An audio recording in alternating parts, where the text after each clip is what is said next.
થાકી ગયા? કાલના થાકી ગયા હશે. મને થાક નથી લાગતો. 24 કલાક ટ્રાવેલિંગમાં ગયા, કાલે અહીં બેઠા, કન્ટિન્યુઅસ બેસવાનું જ છે મારે. તો ફરી એકવાર બોલાવું છું, શ્રીમદ કરુણા સાગર ભગવાન કી જય, નરવેશ સાગર મહારાજ કી જય, રઘુરામજી મહારાજ કી જય, પરમહંસ સુખાનંદજી મહારાજ કી જય, કૃપાલદાસજી મહારાજ કી જય, ગુરુ શ્રી નિશ્ચલદાસજી મહારાજ કી જય, સર્વ સંતન કી જય. સત્કેવલ સાહેબ, ભગવાન દાસ મહારાજે કીધું કે મને 8 વર્ષ થયા, પણ મેં તો હજુ બાળક નહીં, મારો જન્મ જ થયો એવું લાગે. તો પછી કારણ કે અમને 8 વર્ષ થયા, તો મને તો 4 જ વર્ષ થયા. 4 વર્ષનું બાળક શું બોલશે? એટલે એ પણ વસ્તુ છે. એમણે જે રીતે કીધું કે મહારાષ્ટ્રમાં પણ આવી સ્થિતિ છે, તો એવી જ સ્થિતિ હું જ્યાં અત્યારે રહું છું, રાજસ્થાન, અહીંથી 900-1000 કિલોમીટરની આસપાસ હશે, ત્યાં પણ આવી જ રીતે છે. ત્યાં અત્યાર સુધીને 60 જેટલા જે કુટુંબ છે એ લોકોએ વગર સાધુ સંતે 30 વર્ષથી ટકાવી રાખ્યો છે કાયમ પંથને.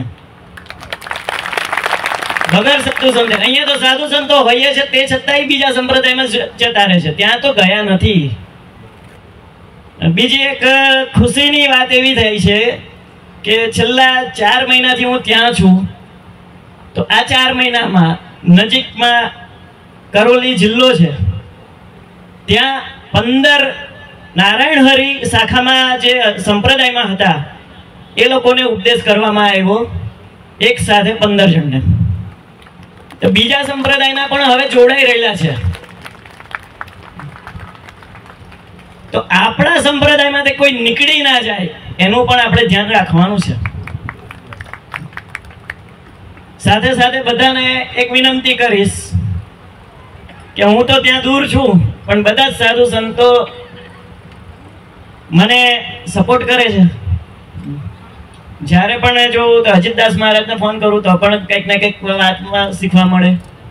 દયાળદાસ મહારાજનું તો મગજ જ ખાઉં છું એવું કહું તો ચાલે.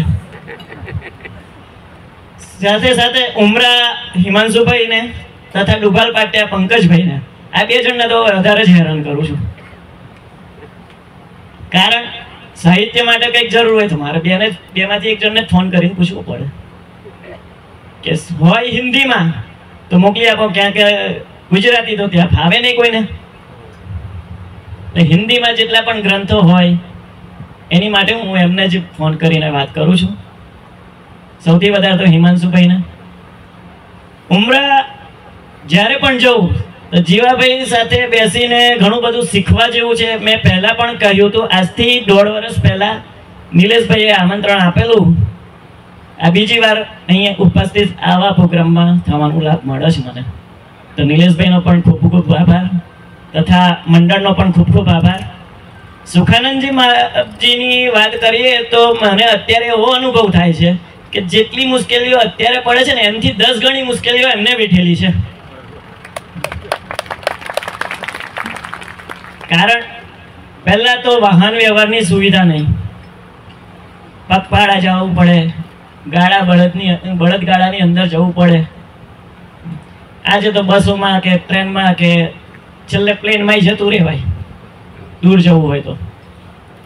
એવી સવલતો તે વખત નથી ને. એવી દશામાં બીજા સંપ્રદાયમાંથી કાયમ પંથની અંદર જોડવા બહુ અઘરી વાત છે. કારણ કે મેં 15 જણને જે ઉપદેશ કર્યા તેમાં મને અનુભવ થઈ ગયો કે ઘણું કઠિન છે. કારણ કે એમના પ્રશ્નો એવા હોય જે સાબિત કરવાના આપણે આવે. તો તે વખતે સુખાનંદજી બાપજીએ જે કરેલા છે કાર્યો, એ તો એમના તોલે તો કોઈ આવી જ નહીં શકે. પહેલી વાત એ, ગમે તે કરી લો, એમના તોલે કોઈ નહીં આવે. કારણ 150 વર્ષથી આ ગ્રંથો આપણા સુસુપ્ત અવસ્થામાં હતા એવું કહીએ તો પણ ચાલે.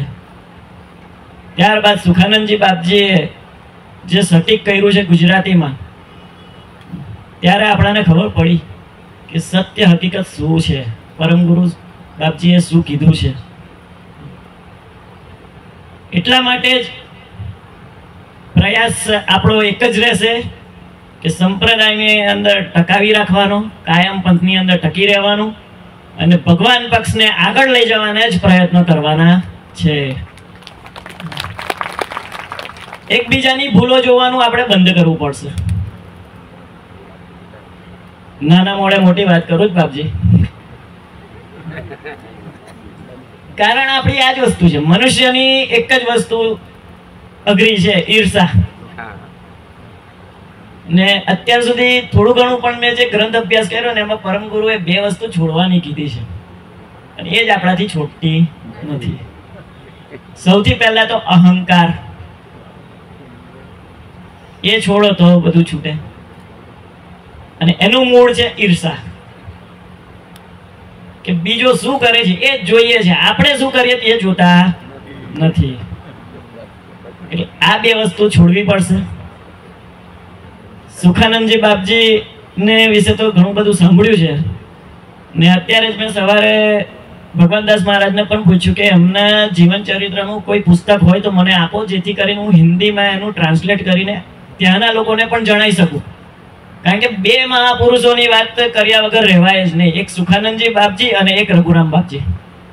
આ બેનના જીવન ચરિત્ર નાના બાળકોને જો શીખવાડીશું, સમજાવીશું કે કેવી રીતે એમને આગળ આ રીતે એ કર્યું, કાર્ય કર્યા છે, તો એ બાળકો જિજ્ઞાસુ થઈને આગળ ચાલશે. નવી પેઢીને જ સુધારવાનું છે, નવી પેઢીને આગળ લઈ જવાનું છે. આ જ પ્રશ્ન મારી પાસે 1 વર્ષ પહેલા ત્યાં રાજસ્થાનમાંથી આવ્યો હતો કે અમે અત્યાર સુધી તો ટકી રહ્યા 30 વર્ષથી, પણ હવે નવી પેઢીને શું કરીએ? કારણ કે આજના છોકરાઓ તો ઘરના કહેલાનું નથી માનતા, તો પછી આધ્યાત્મિકમાં તો ક્યાં જશે? ત્યાર પછી મેં કીધું હતું કે કોઈક સંતને રાખો. એ કે કોઈ છે નહીં અહીંયા, આવતું જ નથી, તો રાખવા કોને? તો મેં ખાલી પ્રસ્તાવ મૂક્યો હતો કે હું થોડા દિવસ અહીંયા રહીશ ને થોડા દિવસ ગુજરાતમાં, પણ હવે પરમેનન્ટ તૈયાર થઈ ગયો છું. ઝૂંપડી જોઈને મને એવું થાય કે મારે આટલી જ ઝૂંપડી જોઈએ, બીજું કઈ જોઈતું નથી, બીજું કઈ જોઈતું નથી. ત્યાં એક ભગતે પોતાની જમીન, આજે ભાઈ 1.5 ફૂટ કે 1 ઇંચ પણ આપવાની હોય ને તોય લડી મરે છે. એક ભગતે એને 70 બાય 50 સ્ક્વેર ફૂટની જગ્યા દાનમાં આપી દીધી આપણાને આશ્રમ બનાવવા માટે. મેં શરૂઆતમાં એવું જ કીધું કે એક ઝૂંપડી બનાવીને આપો, મારે વધારે બીજું કંઈ જોઈતું નથી. કારણ કે ત્યાં પણ એવી જ પરિસ્થિતિ છે, મજૂરી વર્ગ છે, મજૂરી કરીને કરે છે. કેટલાક લોકો તો એવું છે કે પધરામણીના મને 1000 રૂપિયા, 5000 રૂપિયા, 25000 રૂપિયા આપો તો પધરામણી કરીએ. પોતાના છોકરાને ભૂખે મારવાના ને એમને આપવાના. મારી કને વાત આવી તો મેં ના પાડી દીધી. આપણે કંઈ કરવું નથી. જે જ્ઞાન માટે આવતું હોય તો બરોબર છે, ભેટ પૂજન લીધે કોઈ આવતું હોય તો આપણે જરૂર નથી. તમે પહેલા તમારા છોકરાઓને ખવડાવવાનું રાખો. કારણ કે પરમ ગુરુ ના શરણમાં તો અમે લોકો છીએ જ, એ અમને ચિંતા કરવાની હોય અમારી. હું તો એમની આગળ જ છોડ દઉં છું. કઈ પણ મુસીબત હોય તો એમને જ આગળ કરું છું. અત્યાર સુધીનો અનુભવ છે. કંઈક ખોટું થવાનું હોય એ પહેલા ત્યાંથી નીકળતું અહીંથી બીજી જગ્યા તારી માટે જ છે. 2 થી 3 વાર અનુભવ થઈ ગયા એવા કે જ્યાં ખોટું હશે ત્યાં પરમ ગુરુ રહેવા જ નહીં દે. શ્રદ્ધા રાખવી પડશે. બસ મારી વાણીને વિરામ આપું છું. ભૂલ થઈ હોય તો માફ કરજો. સત કેવલ સાહેબ.